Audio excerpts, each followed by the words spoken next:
guys, how are you? Geraldine here, and today it's another beautiful day in Ireland, and we're going to talk about how to prepare your dog for after the lockdown. Coming up.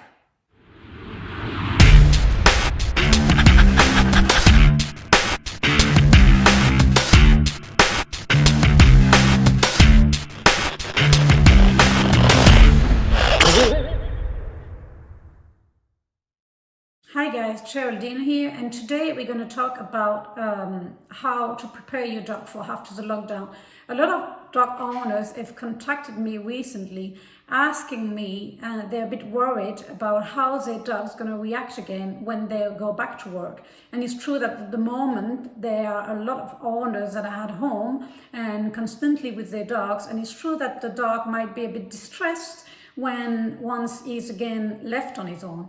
But in fairness, if your dog has been used to be on his own before when you were at work, it shouldn't be a problem realistically. But there are a few things to put into place to make sure that everything goes smoothly when the lockdown is over.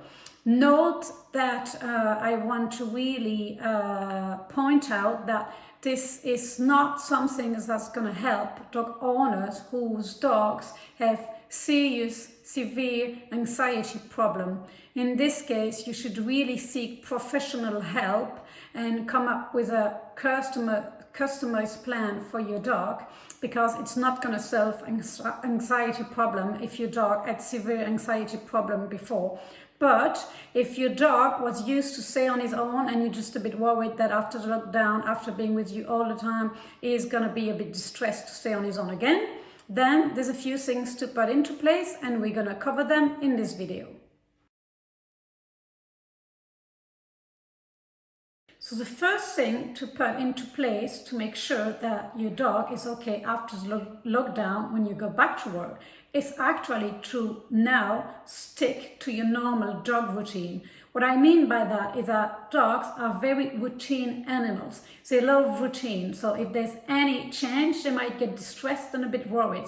So it's important that now you stick to the normal routine that they had before the lockdown. What it means is feeding time. You have to feed your dog at the same time as before and the same amount of times per day. If your dog was used to be fed once a day, keep feeding him once a day. Don't start feeding him 4 times a day, because it's gonna totally mess him up. Another thing is the walks. Same thing, try to keep the same routine, try to keep the same time that you used to walk your dog.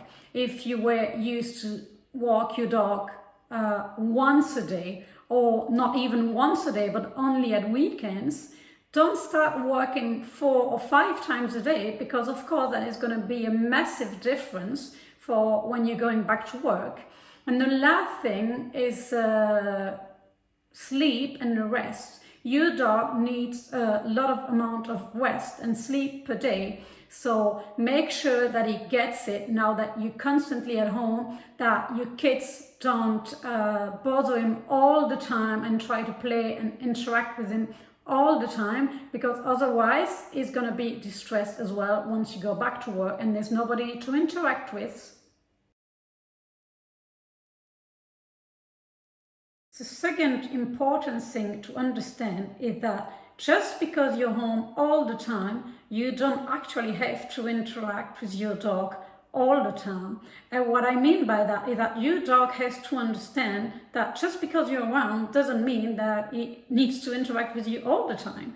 So if you're working from home, go in the room you're working from, and now might be actually a perfect time to invest and buy baby gates. They're quite easy to find and they're not that expensive.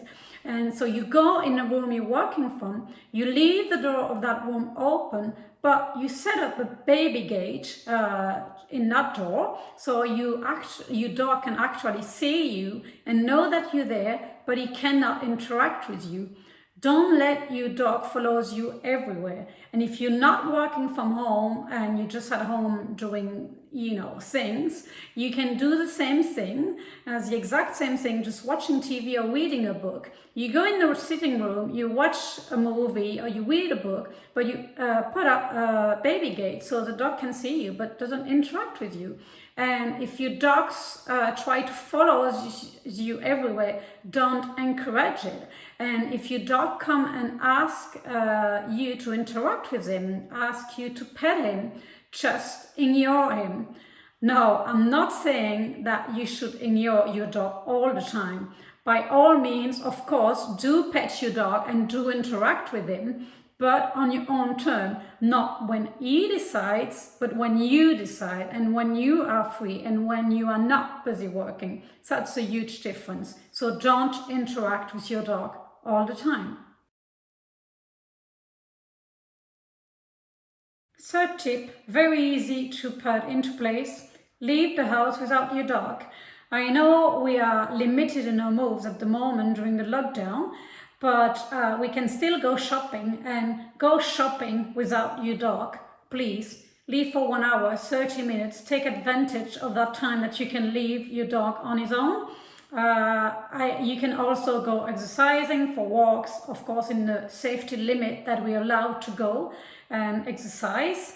And I know it's tempting at the moment because it's sunny, it's nice, and we're home and we want to spend more time with our dogs.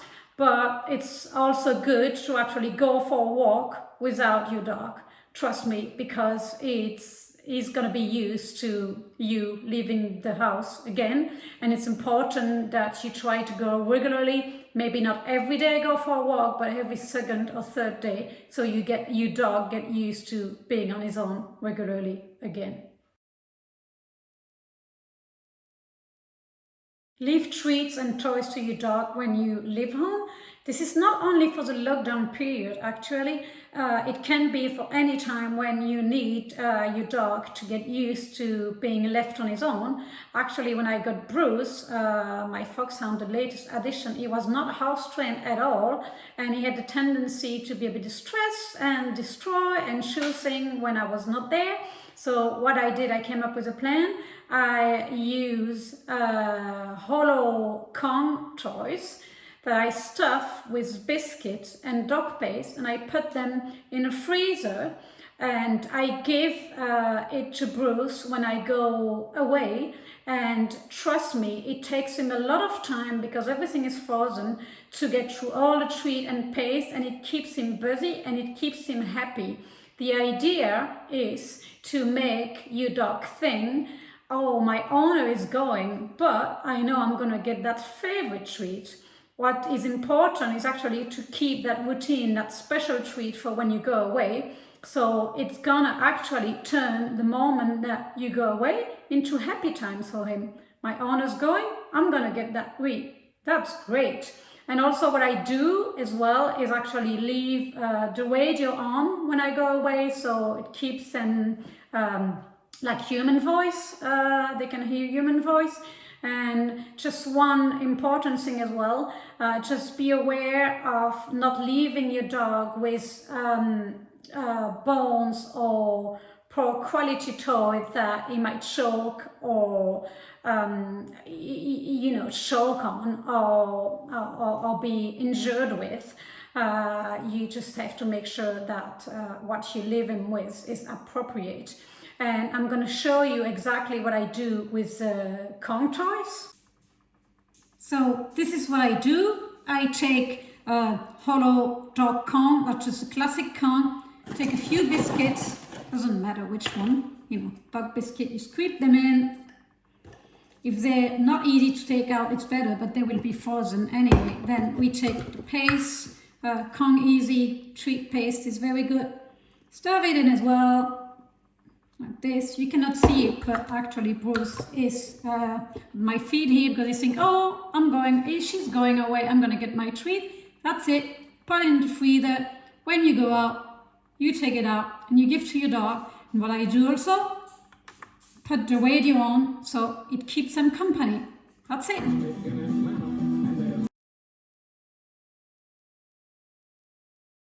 Don't make a big fuss when you leave home or when you come back. So just play it cool and don't make a big deal out of it. When I come back and all my 3 dogs here are happy to see me, I ignore them for the first few minutes. And what I do is I come back. First thing I do is open the door to the garden so that they can go in the garden and do the stuff. I do my stuff, I take off my jacket, take off my shoes, give me 2-3 minutes, go to the bathroom, and then I open the garden door again, and then I can greet them properly. But I act as if they're nearly not there when I come back and they start jumping. I'm not even talking to them. And that's what you should do. You should not make a big deal out of it, you leaving or you coming back. Eventually, if it's possible, try and talk to your employer or manager and see if it's possible for you to get back to work gradually. Like, let's say, stay at home and work from home for a few days a week, if it's possible, or go to the office in the morning, but go back home earlier, just after lunch, and be able to work from home the afternoon. And if that's possible, that's cool. And if it's not, well, I think all the things that I mentioned earlier will definitely help you. And again, if your dog didn't have any issue before the lockdown, I don't see why he should have issue when things go back to normal. If you have any dog training issue, question, please don't hesitate to comment and contact me. If you want any other tips as well on dog training and advice, subscribe to my channel, my Facebook page as well. I will put the link into the description, and I will see you for next week's video. Bye bye.